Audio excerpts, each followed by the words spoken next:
As someone with 1 million followers across platforms and has worked in social media marketing for the last 13 years, here are my tips for growing your own social media platforms.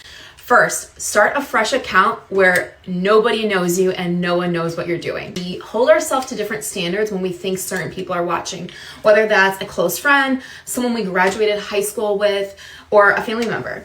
And it doesn't mean it's good or bad. It just means we might act a certain way, like hold ourselves back to appeal to them better. And we don't always realize we're doing it, but it's a very subconscious thing. So when I first created this account 2.5 years ago, I didn't tell anyone I was making it. Only my husband knew that I was making this account and doing videos on the side. My second tip is to create the kind of content that you engage with or enjoy the most. When I first made this page, I was just sharing wedding tips or party planning tips for different things. They were just short, like 1, 2, 3, here's what to do.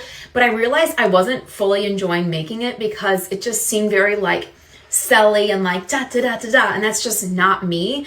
So then I realized as I was scrolling more, I'm like, the kind of content I enjoy the most is storytelling. And when I tell someone a story, that's like brings me alive. Like I feel very creative, it feels fun.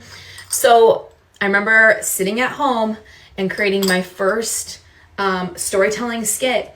And that's what really took off because I enjoy telling stories. I love hearing stories. I love telling stories. So really ask yourself when you're scrolling, like, what makes you stop? What brings you that joy when you see a certain kind of content?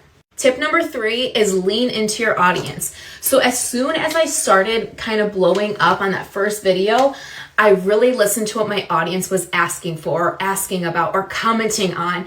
And this allowed me to kind of move in that direction. It allowed me to pivot. So I stopped kind of doing those 1, 2, 3 kind of tips and lean more into storytelling and then sharing tips through stories, and people were able to grasp that so much better, and people were able to find the entertainment. So I wasn't just narrowing in on this niche of just brides, it was all kinds of people, and it made it so much more exciting. However, starting off, my vision was just talking to brides or people directly involved in planning parties. And then a bonus tip number 4 is to make sure those first 3 seconds really count.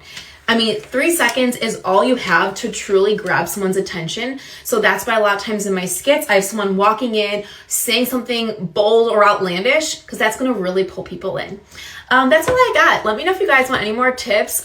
Social media marketing is something that really brings me joy. I've worked in it for the last 13 years. My first internship out of college brought me that direction. So I know I'm kind of blabbing now, but working on a skit very soon. Okay, bye.